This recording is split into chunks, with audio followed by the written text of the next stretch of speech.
Boa noite, irmãos. Graça e paz. Alegria estar mais uma vez aqui nesse momento de estudo, de edificação, nesta quinta-feira à noite.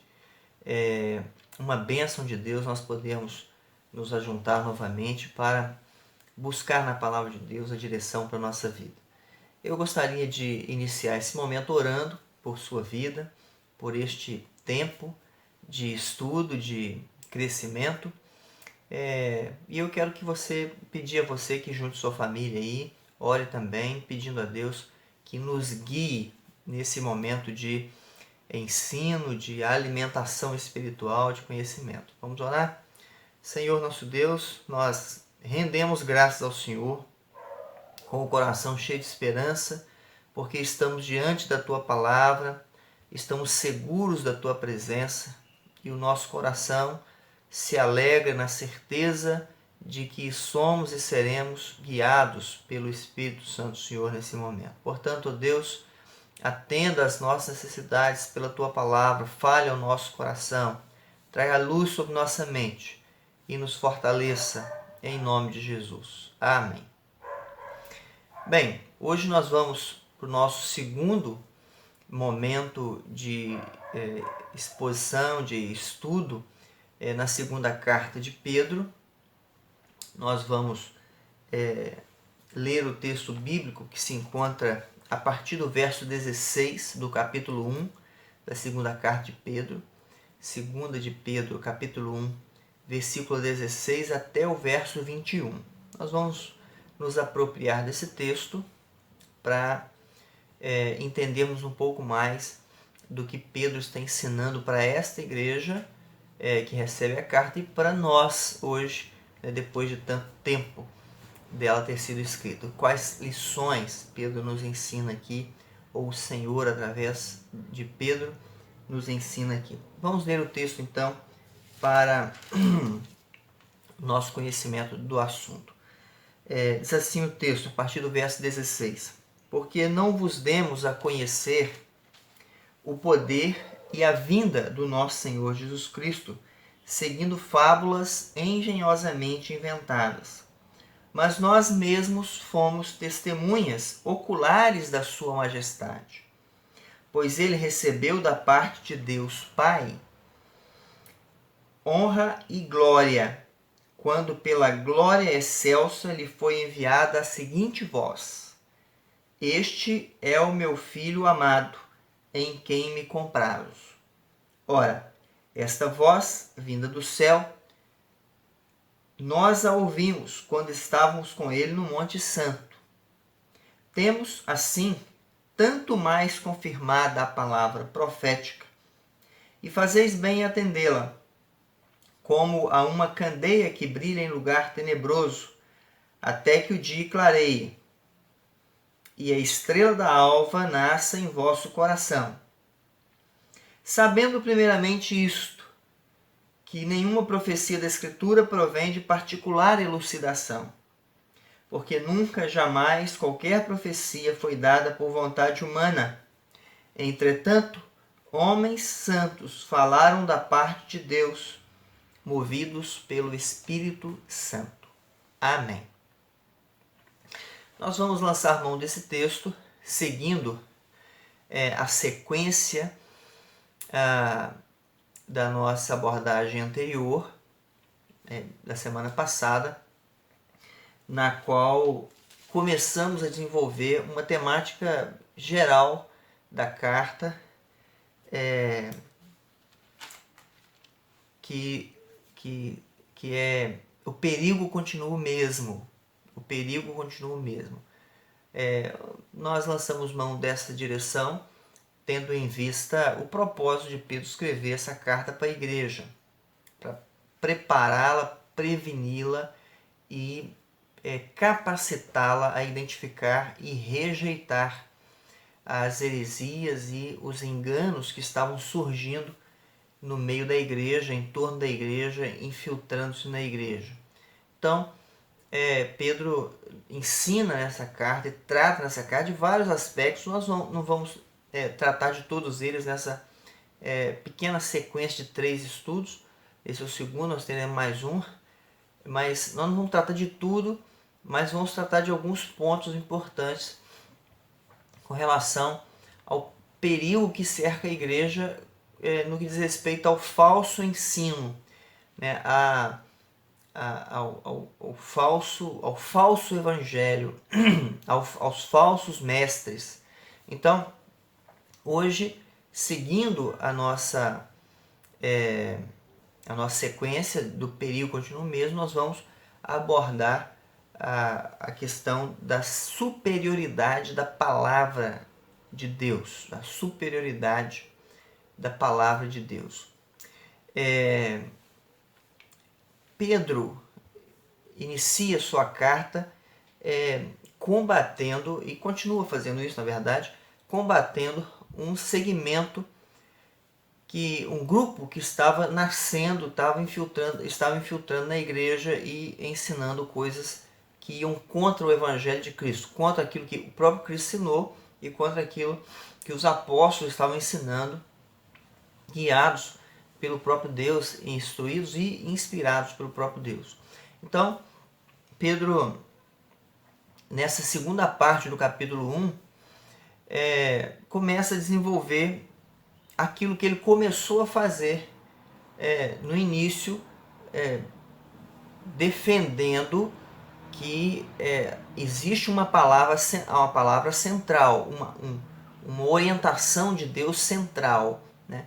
E que ela deve ser o marco regulatório de tudo mais que chega, todo outro ensino que chega deve ser submetido a ela. Paulo diz isso na carta aos Coríntios, a segunda carta aos Coríntios, capítulo 10, Paulo diz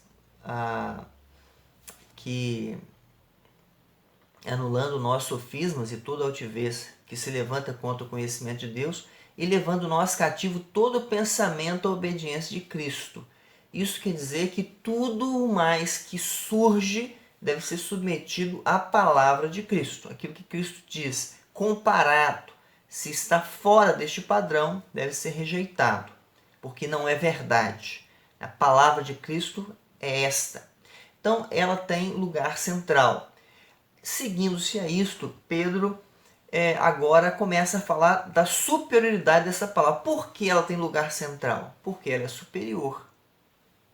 Em que sentido? Né? Quais são os aspectos, ou quais são as características que nos fazem compreender que esta palavra ela tem centralidade, ela é o marco regulatório, ela é a regra de fé e prática da igreja. Quais são os aspectos que garante isso, garante essa superioridade a ela? Pedro começa a discorrer sobre isso aqui e nos pontua alguns aspectos. Ele não esvazia o assunto, claro, existem muito mais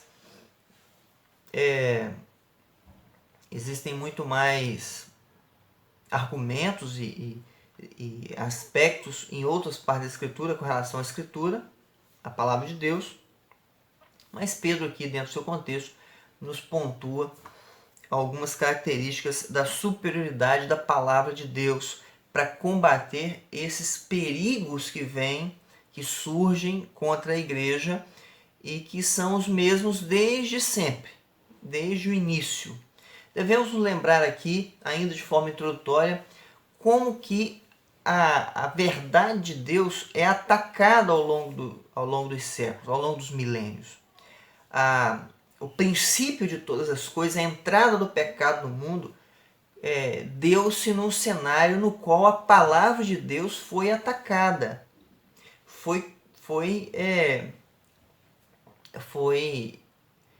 posta como mentira, foi dita ser mentira. Foi isso que Satanás disse para Eva. Naquele cenário, Satanás induz Eva, Satanás provoca Eva, quando ele tem duas partes importantes ali. Ele diz, foi isso que Deus disse? né, não comereis de nenhuma das árvores do jardim. Ele sabia que Deus não havia dito desta maneira, mas ele provoca Eva. Eva então o corrige. E ele então lança um ataque à palavra de Deus e à pessoa de Deus, que está intimamente ligado.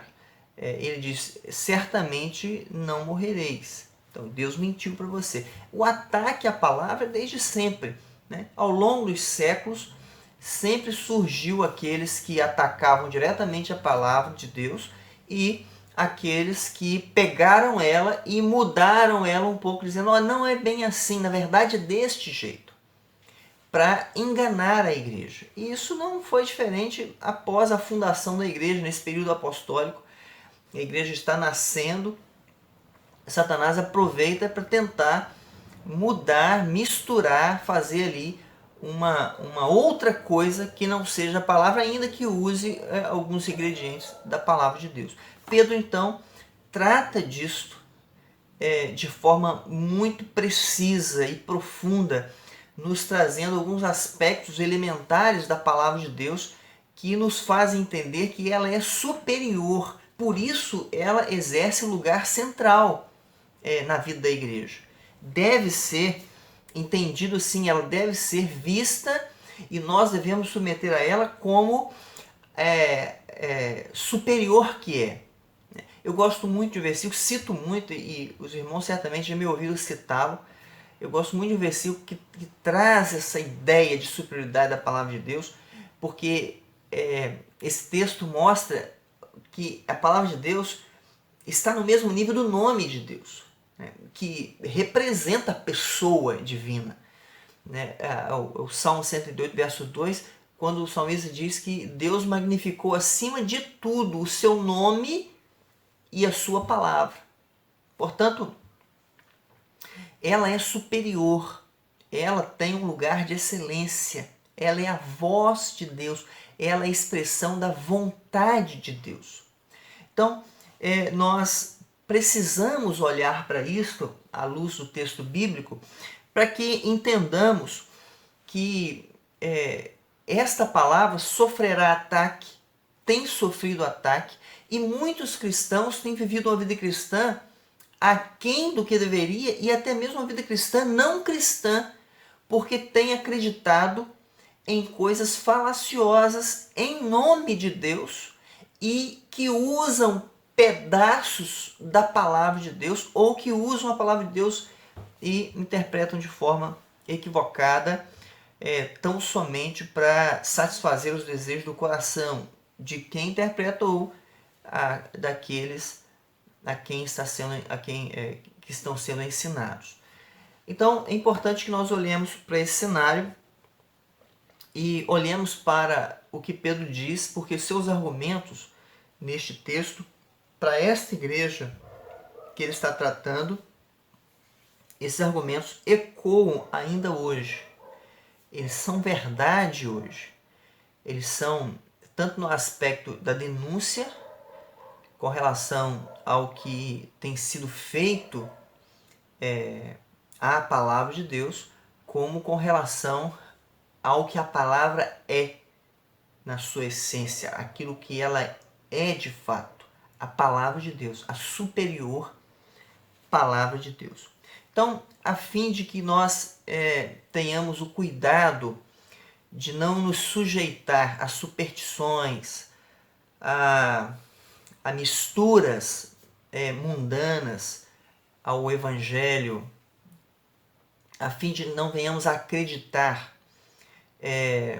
em falácias, em mentiras disfarçadas de verdade, né, o que a Bíblia chama de sofisma, a fim de que não venhamos a nos apropriar de uma fé fantasiosa, exercer uma fé supersticiosa, crendo em coisas que a Bíblia não afirma e coisas que já foram subjugadas pela obra redentiva de Cristo.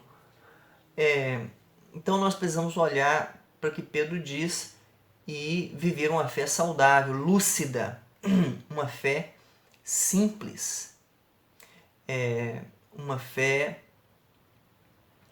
que nos conecta a Cristo e, de fato, nos faz caminhar de forma segura, lúcida, inteligente e inteligível pelo caminho que Jesus traçou para nós e pelo seu guiar através da sua própria palavra. Calvino disse, né, escreveu que a palavra de Deus, a Bíblia, é o cetro pelo qual o rei governa o seu reino, né? E ele rege o seu povo através deste cetro, né? Então ela é superior. Por que então ela é superior? Vamos ver o que Pedro nos ensina. Ele nos ensina 4 aspectos aqui da palavra de Deus que nos fazem entender a sua superioridade. Primeiro aspecto é a superioridade da palavra de Deus na história. A história testemunha da superioridade da palavra de Deus. Veja o que ele diz no verso 16 e 17. Diz assim o texto: porque não vos demos a conhecer o poder e a vinda de nosso Senhor Jesus Cristo seguindo fábulas engenhosamente inventadas, mas nós mesmos fomos testemunhas oculares da sua majestade. Veja que Pedro deixa claro que a palavra de Deus, que a verdade de Deus não se fundamenta em contos de fadas. Não são folclores históricos. Não é mais uma história que ao longo dos anos, ao longo das décadas e séculos, perdeu a sua credibilidade por causa da constatação de que aquilo era tão somente um mito. Era parte de um panteão de histórias para entreter, para aguçar a imaginação ou para fomentar a superstição do povo. Não. Pedro diz isso aqui de forma muito precisa, muito clara, porque não vos demos a conhecer o poder e a vinda do Senhor Jesus Cristo seguindo fábulas engenhosamente inventadas. Não foi assim. Não nos baseamos em mitos, não nos baseamos em histórias não comprovadas, não nos baseamos em histórias folclóricas, em invenções. Não nos baseamos em ficção. Nós nos baseamos na história da redenção. O que nos trouxe até a chegada de Cristo, o que nos conduziu até a vinda de Cristo, foi a história da redenção que apontava e foi construída para preparar o cenário para a sua vinda. Nós não mentimos para vocês. Pedro diz isto porque isto era algo negado pelos gnósticos, que ele está combatendo aqui. O gnosticismo, em um certo segmento, negava a vinda de Cristo, a encarnação. Em outro sentido, negava a volta, né? Veremos no próximo estudo. O fato é que esse aspecto transcendente, ou melhor, esse aspecto sobrenatural, extraordinário da encarnação, era algo negado, rejeitado pelos gnósticos que entendiam que a carne é má. Eles seguiam essa linha de que não precisavam dar tanta atenção para o corpo, para o cuidado, para a santidade, para a preservação física e questão de moralidade, porque eles tinham alcançado o conhecimento superior e o que interessa é este conhecimento transcendente. Então não importa a maneira que você vive aqui, porque uma vez que este corpo perder a validade, passar do prazo de validade, nada, ele não voltará, não existirá mais nada, né? Você irá para um plano espiritual, mais ou menos nessa linha aí. Então, se isto verdade, não faz sentido nenhum um Deus se encarnar. Para quê? Como assim? Né? Então, essa ideia da encarnação, ou o aspecto relacionado à encarnação, eram negados. E Pedro então diz, olha, nós não inventamos isto. A história mostra isto. A história prova isto. Isso foi real. Aconteceu. Nós não nos baseamos em historinha de criança. A encarnação, aquilo que nós falamos, ensinamos sobre a vinda de Cristo, é verdade. Nós vimos. Nós testemunhamos a sua chegada. Nós vimos e experimentamos da sua majestade. Portanto, o que Pedro está dizendo é que o nascimento de Cristo, não testemunhado apenas por ele, mas por muitos, a história de Cristo aqui, o ministério de Cristo testemunhado, visto, acompanhado por muitos, a sua ascensão, acompanhada por muitos, não é uma história qualquer. É uma história verdadeira, é uma história testemunhada. A história, os fatos sustentam aquilo que a palavra diz sobre Jesus. Ele está então dizendo, o ensino do evangelho que vocês receberam, o conhecimento dos atos redentivos de Deus na história através da vinda de Cristo que vocês receberam, é testemunhado pela própria história. Porque Jesus é um ser real, historicamente real. Portanto, o que é ensinado pela palavra à igreja não se baseia em mitos inventados. Se baseia em fatos concretos. Em uma palavra revelada na história. O que Pedro está dizendo, para fechar esse aspecto, é que a revelação de Deus não é como muitas outras bíblias de outros segmentos religiosos, que é dada sem nenhuma comprovação histórica. Não está presente na história, nos fatos históricos, nos eventos históricos, não há profecias cumpridas. A não ser um livro, né, de uma outra religião que tem uma profecia que o próprio profeta cumpre. Então, enfim. Mas a revelação de Deus é uma revelação que está inserida nos eventos históricos, se confunde com os eventos históricos, está presente ali. Os eventos históricos chancelam cada ato, cada palavra de Deus ao seu povo. Portanto, a palavra de Deus exerce superioridade e essa superioridade é vista e testemunhada pela própria história da humanidade. Basta ler a Escritura e olhar para a história que nós vemos a sua veracidade e a sua superioridade. Pessoas que duvidam da palavra de Deus normalmente são pessoas que não se importam com os fatos históricos, com o que já aconteceu. São pessoas incapazes de perceber o Deus que age e constrói a história. Em segundo lugar, uma segunda característica da superioridade da palavra de Deus está nos seus testemunhos inquestionáveis. Além do testemunho histórico, os testemunhos oculares dos fatos de Deus, dos fatos relacionados ao Evangelho, da verdade sobre Jesus.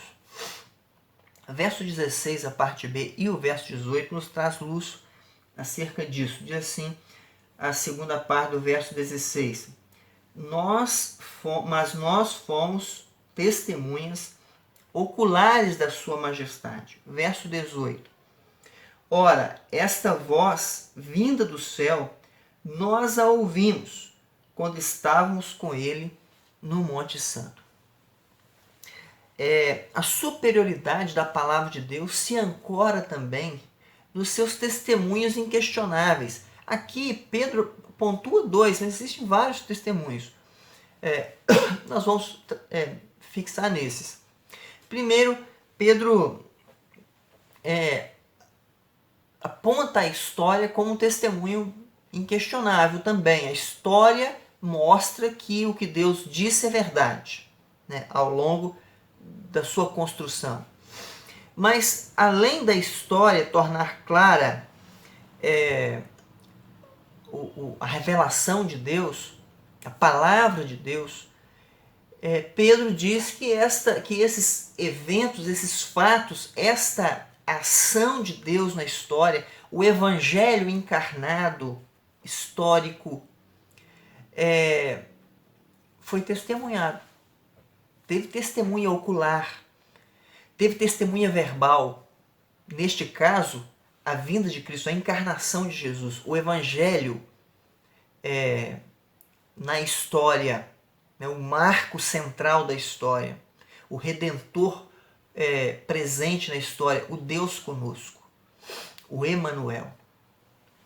Ele está defendendo aqui, mostrando que o que foi ensinado acerca da vinda de Cristo é real, e ele diz, nós somos testemunhas, não apenas nós, né? Não apenas eu, os 12, outros mais viram e presenciaram a vinda de Jesus e a sua trajetória ministerial. Nós estávamos lá, nós acompanhamos. E mais, nós não apenas acompanhamos a sua trajetória, outros antes de nós viram a chegada gloriosa de Cristo. Mas não apenas isto, o próprio Deus dá testemunho de quem é Jesus. Nós vimos isto, ouvimos a voz do Pai dizendo, este é meu Filho amado, em quem me comprazo. Nós vimos isto acontecer. O que Pedro está dizendo é o seguinte, olha, a palavra de Deus não foi dada num quarto escuro, sem testemunha nenhum, a não ser aquele que registrou. A palavra de Deus não tem uma única testemunha, o registrador dela. A palavra de Deus é cercada por testemunhos inquestionáveis. A história testemunha da sua veracidade e superioridade. As pessoas, muitas pessoas, testemunham da superioridade da palavra de Deus, do Evangelho de Deus. O próprio Deus testemunha daquilo que ele realizou, estava fazendo. O próprio Deus testemunha da veracidade do seu Filho inserido na história. Há, portanto, uma superioridade que não pode ser tocada da palavra de Deus. Não somos nós que dizemos e estamos dizendo. Não é uma defesa meramente filosófica. É uma exposição com elementos inquestionáveis desta palavra. Ela é vista permeando, guiando, presente em toda a história da humanidade. A palavra de Deus está lá, bem delineada. Ela é vista no testemunho de pessoas que experimentaram a sua ação e viram o cumprimento dela no segmento histórico. Ela é superior porque ela conta com o testemunho do próprio autor dela. Quando diz, este é meu Filho amado, em quem me comprazo. Não pode ser negado tal fato. Portanto, o perigo com relação à palavra de Deus continua o mesmo. Mas a palavra também continua a mesma. ela continua superior. A sua superioridade é inquestionável. E terceiro aspecto que nós podemos apreender aqui, que Pedro nos ensina, é que a palavra de Deus é superior por causa da sua autoridade superior. Ela exerce uma autoridade como nenhuma outra. Como eu disse no início, Calvino afirma de forma muito precisa que a palavra de Deus é o cetro pelo qual Deus rege toda a história, governa o seu reino e conduz a nação, guia o seu povo. É o cetro de poder de Deus. Ele faz as coisas acontecerem pela sua palavra.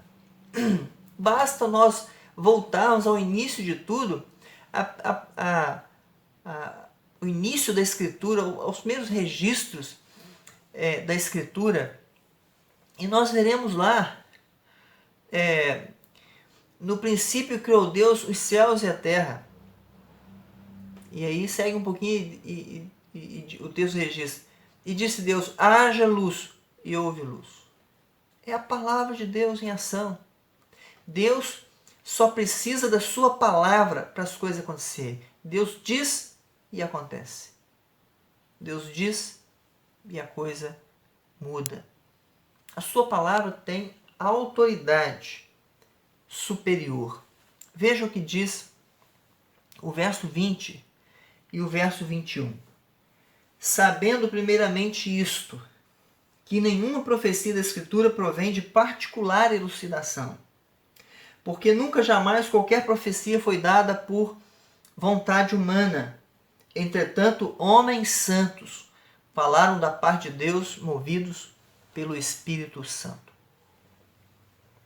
Pedro já havia dito no verso 16 o que a Escritura afirma e o que eles pregavam não se tratava de invenções humanas. Ele diz lá que eles não se baseavam em fábulas, seguindo fábulas engenhosamente inventadas. Aliás, é uma acusação recorrente com relação à palavra de Deus, e muitos ainda hoje usam desse argumento, se esquecendo de que esse argumento já caiu há muito tempo, né? De que a Bíblia foi inventada por homens, né?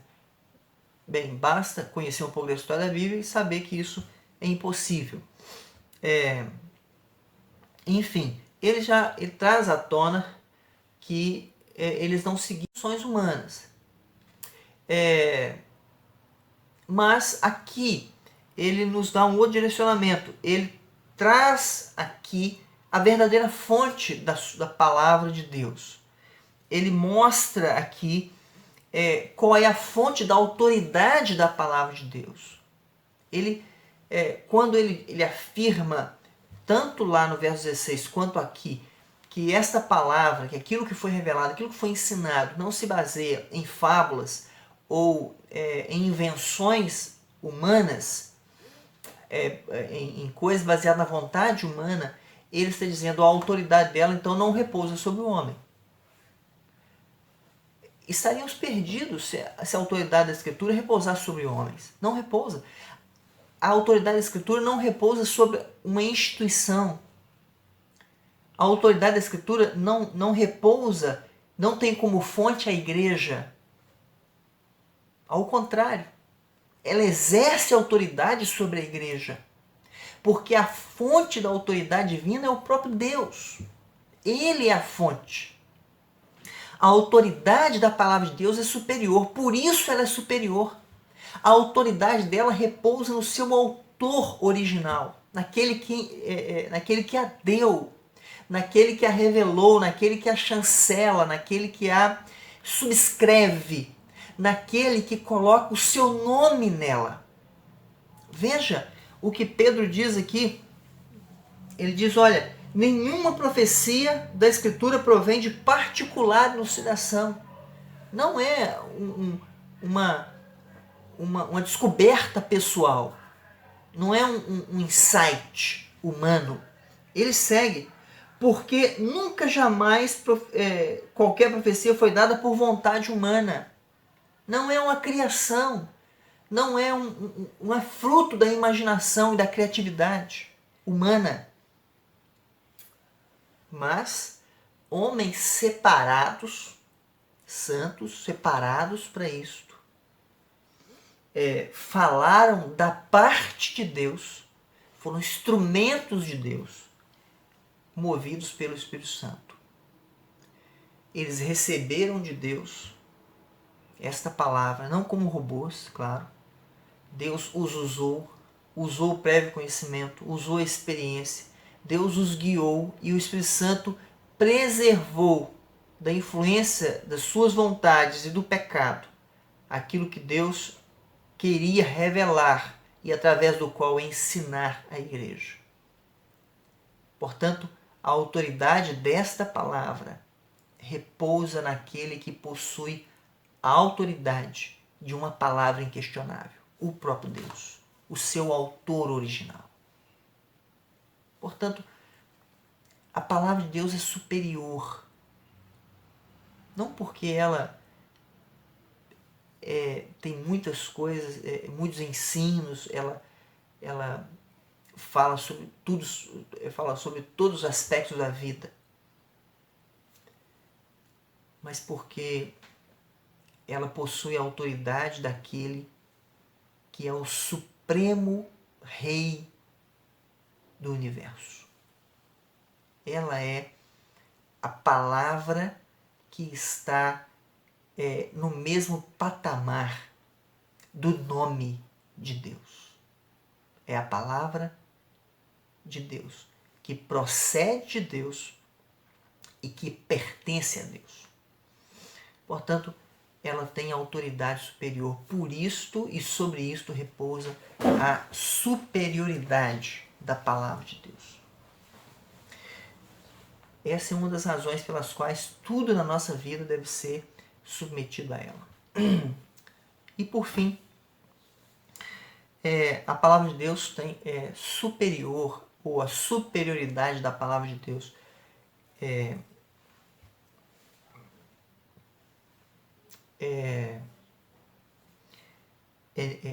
algo que deve ser entendido e considerado pela igreja,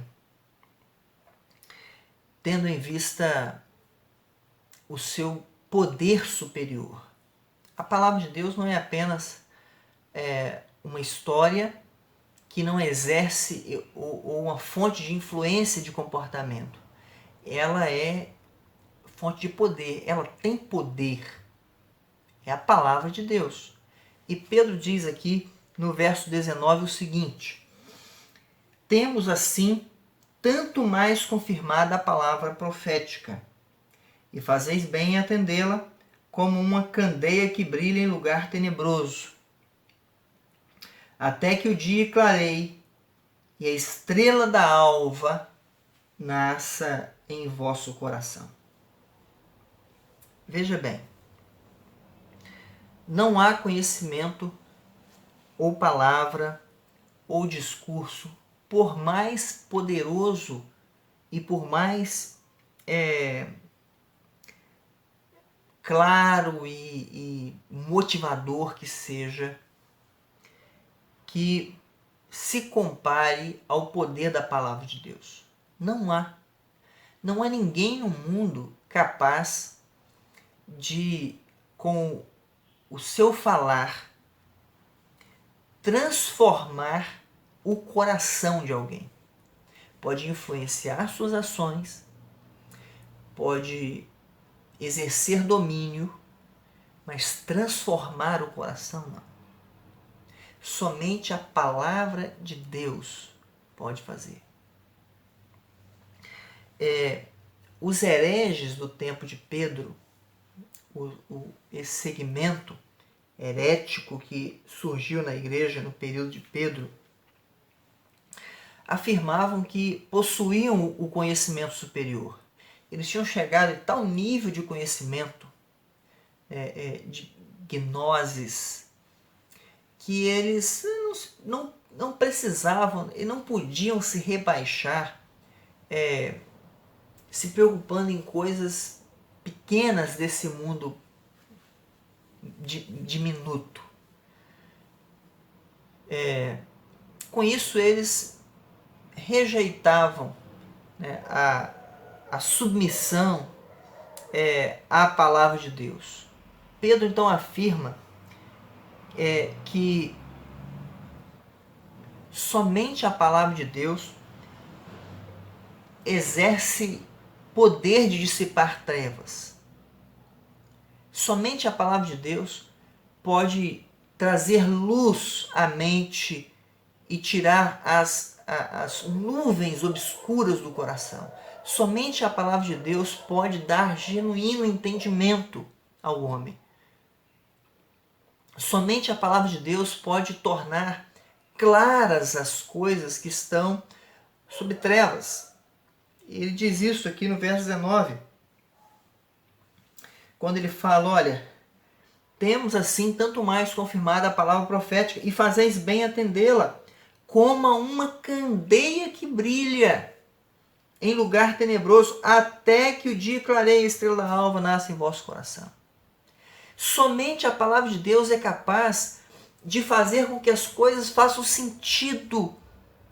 Somente a palavra de Deus é capaz de fazer com que você entenda o que está acontecendo no seu coração, na sua vida, na sua mente. Somente a palavra de Deus é capaz e tem autoridade e tem veracidade para guiá-lo ao conhecimento de si mesmo, da vontade de Deus, do cenário, a fim de que você veja e possa tomar decisões melhores, que mude o quadro, que possa dar a você condição de experimentar uma vida nova. Somente a palavra de Deus. Isto é o poder da palavra. Somente a palavra de Deus, somente a Escritura Sagrada tem poder superior. Ela é a única, a palavra que procede de Deus é a única que tem o poder criativo. Haja e ouve.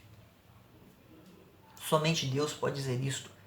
Portanto, a palavra que procede de Deus pode transformar qualquer cenário. Ela tem que ser preservada em seu coração. Temos que ter o cuidado para não mudá-la, para não aceitar outra palavra, ainda que seja em nome de Deus, que nos guie por um caminho que não seja desta palavra. Temos que ter o cuidado de aplicá-la, de experimentar a doçura que procede dela, desses favos de mel, como diz o salmista no Salmo 19. São mais doces do que o mel e o destilar dos favos. Somente a palavra de Deus pode transformar o coração. Nada mais pode fazê-lo. Portanto, meus amados irmãos, a palavra de Deus é superior. A superioridade da palavra de Deus é o que nos dá a segurança de sermos guiados por algo real, por algo transformador, por algo genuíno, confiável. Porque a palavra de Deus se sustenta no fato de que ela tem autoridade divina. Ela foi dada por Deus, inspirada. Ela é eficaz em seus propósitos. Ela é infalível, porque é palavra de Deus. E ela é